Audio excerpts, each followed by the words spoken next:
Supply Chain Management oleh kelompok 3.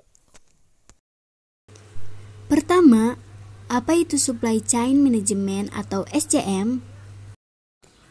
Supply Chain Management atau SCM adalah kegiatan yang melibatkan koordinasi pengelolaan bahan baku atau material, informasi bisnis, dan arus keuangan dalam hubungan bisnis antar organisasi atau perusahaan yang berpartisipasi.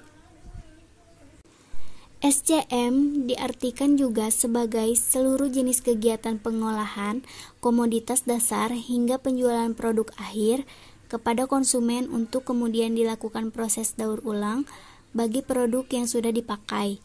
Sehingga SCM di sini bersifat siklus yang berjalan terus-menerus seiring dengan proses bisnis suatu perusahaan.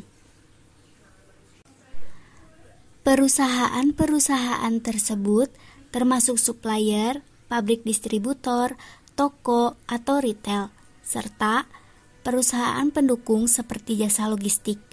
Ada 3 macam hal yang harus dikelola dalam supply chain, yaitu pertama, aliran barang dari hulu ke hilir. Contohnya, bahan baku yang dikirim dari supplier ke pabrik.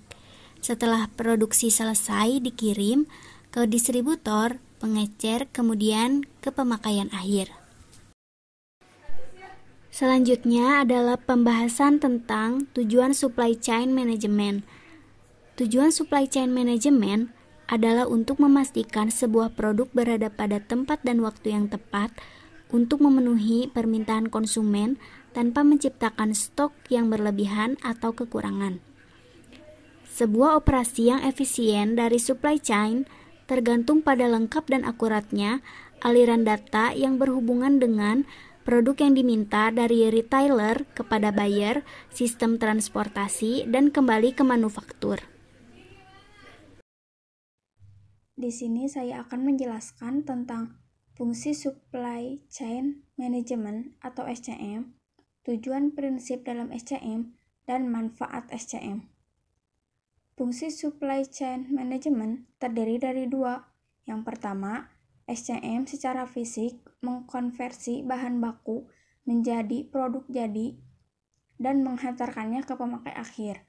Yang kedua, SCM sebagai mediasi pasar, yakni memastikan bahwa apa yang disuplai mencerminkan aspirasi pelanggan atau pemakai akhir tersebut. Tujuan prinsip dalam SCM. Tujuan prinsip dalam SCM terdiri dari 6. Yang pertama, segmentasi pelanggan berdasarkan kebutuhannya, sesuai jaringan logistik untuk melayani kebutuhan pelanggan yang berbeda. Yang kedua, dengarkan sinyal pasar. Yang ketiga, diferensiasi produk pada titik yang lebih dekat dengan konsumen. Yang keempat, kelola sumber-sumber supply secara strategis. Yang kelima, kembangkan strategis teknologi untuk keseluruhan rantai supply chain. Dan yang keenam, adopsi pengukuran kinerja untuk sebuah supply chain secara keseluruhan. Manfaat SCM. Secara umum, penerapan konsep SCM dalam perusahaan akan memberikan manfaat, yaitu kepuasan pelanggan, meningkatkan pendapatan, menurunnya biaya, pemanfaatan aset yang semakin tinggi, meningkatkan laba, dan perusahaan semakin besar.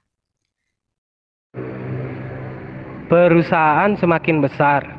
Syarat penerapan SCM sebagai suatu konsep yang melibatkan banyak pihak sebagai mata rantai, SCM menuntut beberapa persyaratan yang tidak hanya terkait dengan material, tetapi juga informasi.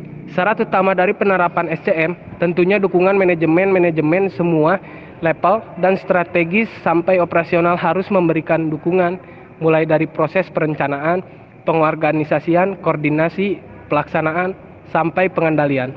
Selain dukungan manajemen, syarat lain merupakan syarat yang melibatkan faktor eksternal, yaitu pemasok dan distributor.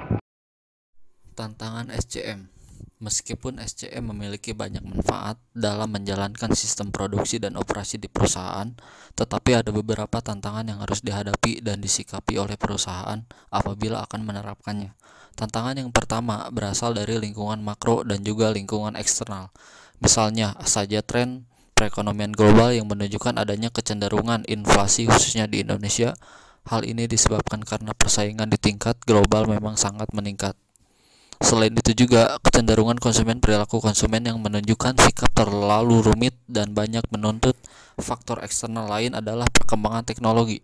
Perkembangan teknologi yang terkait dengan teknologi informasi sedapat mungkin diadaptasi oleh perusahaan-perusahaan yang menerapkan SCM sehingga dapat mengelola informasi yang bergerak sangat cepat.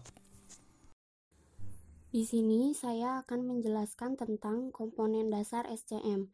Yang pertama ada supplier, perusahaan yang menyediakan bahan pertama yang berupa bahan baku, bahan penolong, bahan dagangan, suku cadang, dan sebagainya. Yang kedua manufaktur, perusahaan yang melakukan pekerjaan, membuat, memfabrikasi, mengassembling, atau menyelesaikan barang. Yang ketiga ada distributor, perusahaan yang menerima hasil produk dari manufaktur sebelum disalurkan ke pengecer.